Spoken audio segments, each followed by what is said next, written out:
Today we're going to be covering more Titans. Now, I want to explain something. The Titans comic book is broken up into an interesting manner in which each issue is kind of a story in itself. At most, they tie two of them together, but it makes an overarching plot. So, since we've been doing a lot of stories like that recently, we're going to do the same thing with the Titans. And today, we're going to be discovering the aftermath of Wally West having to get a pacemaker from the Lazarus contract situation and the Flash's new power. So today we're going to be covering Titans issues 12 and 13.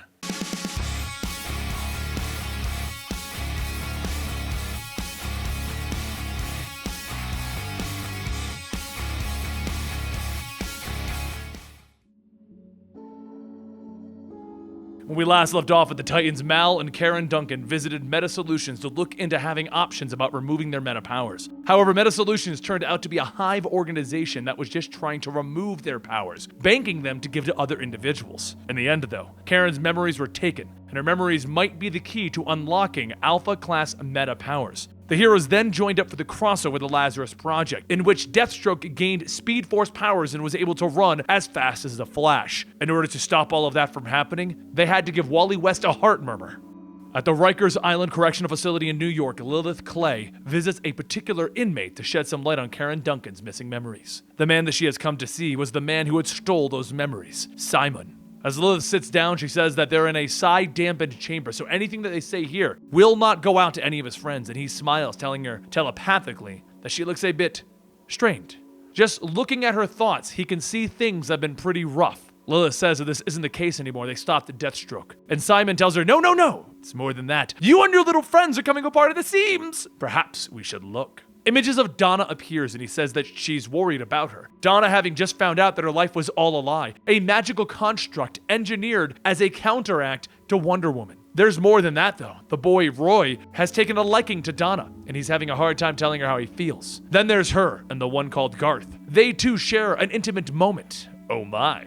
Lilith tells him to stop reading her, and Simon says, "It's not nice, is it? We're just uncovering the emotional turmoil afflicted on your little team." Simon leans in to dig deeper into Lilith's mind, and he sees Wally West. After Wally found out that his life was not as it seemed, he and Donna confided in each other. And that's when Roy worked up the courage to tell Donna, and he saw the two of them kissing. Simon laughs, stating, "It's like a soap opera.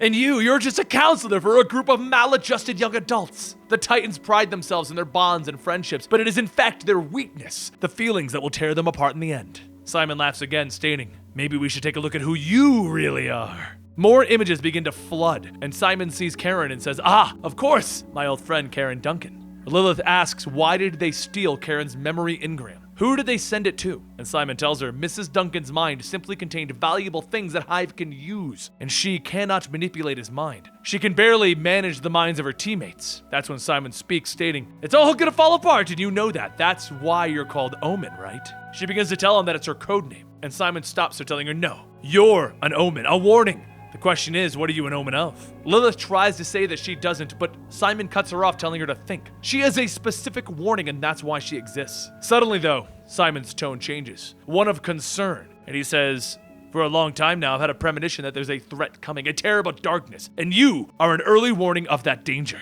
However, I was wrong in when it was coming because it's already here, and has been for a long time. And as warnings go, you have come far too late." Lilith tells him that these are all just mind games, a cruel attempt to destabilize her. But before she can finish, Simon slams his fist on the table, shouting, "You're deluded! Everything you need to know is right there in your mind, and you refuse to see it." Lilith says that they're done here, and she gets up to leave, and that's when Simon goes on. He yells, "You need to take a look, a long, hard look, and you'll see that I'm right. The darkness is already here. You must look deep into your mind." She stops in place, seeing something, and then sees an image of the Titans, defeated. And Simon's voice rings out, telling her that one of them isn't who they seem. One of them will betray the others. The images fade, and then Lilith looks back at Simon, and he tells her she already knows who it is. Lilith smiles and says, "Alton Laboratories," and Simon asks, "Wait, what?" She goes on telling him that she may seem less powerful than him, but her techniques are more subtle. She has given him scraps about her friends and personal troubles to keep him occupied. In doing so, she was able to take what she wanted. Hive is holding Karen's memory engram at Alton Laboratories. Simon gets up shouting, "You are very clever indeed, but you are still no match for my powers. No one will hear you scream when I burn your brain." With a powerful psychic blast, Lilith knocks Simon to the ground, breaking him from his cuffs, telling him that the thing about her being less powerful, well,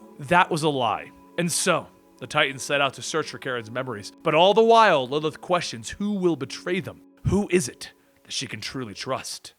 Later at Alton Laboratories, the Titans begin beating down the Hive agents, and a scientist walks out during the fight asking, "So, what seems to be the problem here?" Dick Grayson tells him that they're here for Karen's memory engram, and the scientist says that he doesn't know what they're talking about. It's a government facility. Lilith says that he's lying. He's Hive. They're all Hive. The soldiers that they just spent the last 10 minutes hitting are all dressed in Hive combat gear, and the scientist looks around and says, "Oops, guess we're busted then." So Dick asks him, "Where's the engram?" Karen shouts that if he didn't notice, there's 7 of them and 1 of him, and the scientist says, "Oh dear, I am outnumbered." Hive mind. The computer responds, "Yes, Mr. Binder." And Binder tells it, "Engage endgame protocol. I would like body multiplication, laser manifestors, and concussion waves." The computer says bestowed, and Binder splits into 4 people, all with the powers that he just asked for. Everything happens so fast. However, for Wally, the Flash, he easily dodges these attacks. The problem is, though, that not only can Binder upload powers, but he can switch them on the fly, seemingly countering everything that they throw at him. After a psychic attack leaves Karen stunned, Wally runs through grabbing her, but he knows running could be a bad thing. He has a pacemaker ever since the Deathstroke incident. His heart has become weak. Too much stress and exertion could mean no more Wally West. He thinks that he promised everyone that he would take it easy, even after they suggested that he stand down until they get this all sorted out. But they're just worried about him. How can he stop being the Flash? How does he stop doing the thing that makes him, well, him? Across the room, Roy pins down one of the clones and he fires a thermal-charged arrow into an already flaming clone, causing him to explode. As he's knocked away, Donna runs over to help him and then asks if he's seen Wally. Roy tells her that he's pretty sure that he's okay. He said that he could handle this, and Donna asks, "Why do you sound so callous?" But before he can even finish, another of the clones knocks both of them to the ground and asks, "I thought Simon said the Titans were good." On the other side, Garth rushes over to Lilith to help her up, and she tells him that she adores him, but he can't just ditch everyone because he's worried about her. She wants this, but doing this could change the team dynamic, leaving the others to make him a weak link and leave them. Just as Lilith says vulnerable, the 3 other clones close in on the first 2. However, just before that can happen, Wally gets up with a pain in his chest, looking around. Everything around him is frozen, like someone pressed the pause button on the entire world. This has to be his heart. The Speed Force is flickering in ways that it's never done before. A split second later, one of the clones pulls back after his attack, stating that he figured that there would be some organic residue. Wally then places Lilith, Garth, and Karen down, and Lilith asks what just happened. And Garth says, "You just overtaxed yourself again, didn't you, Wally?" Wally tells them not to worry about it, and then Lilith pushes the subject, and Wally says, "Just leave it. We don't have time for this." As the 4 head back into battle, Lilith psychically tells Garth that he's hiding something, and right now she needs to trust him. She goes on stating that she'll explain all of this later, but she knows that someone is going to betray the team. Garth then releases an energy blast from his eyes, stopping one of the clones, and the others return fire, blasting him away. But then what happens next is time stops again. Wally tells himself that he needs to remain calm, regain control, but since everything's frozen, hey, might as well take advantage of it. He runs forward, punching one of the remaining clones, and then time begins to start up again. And Karen says, "Good Lord, how did you do that?" And Wally says, "Well, I'm the Flash, as in quick as." And Karen tells him, "Yeah, but I didn't even see a blur."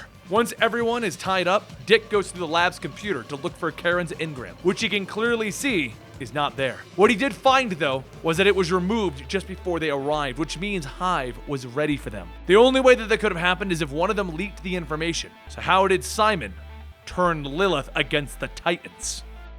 And there you have it. We discovered that the Flash seemingly has a new ability and that there's a traitor amongst the Titans.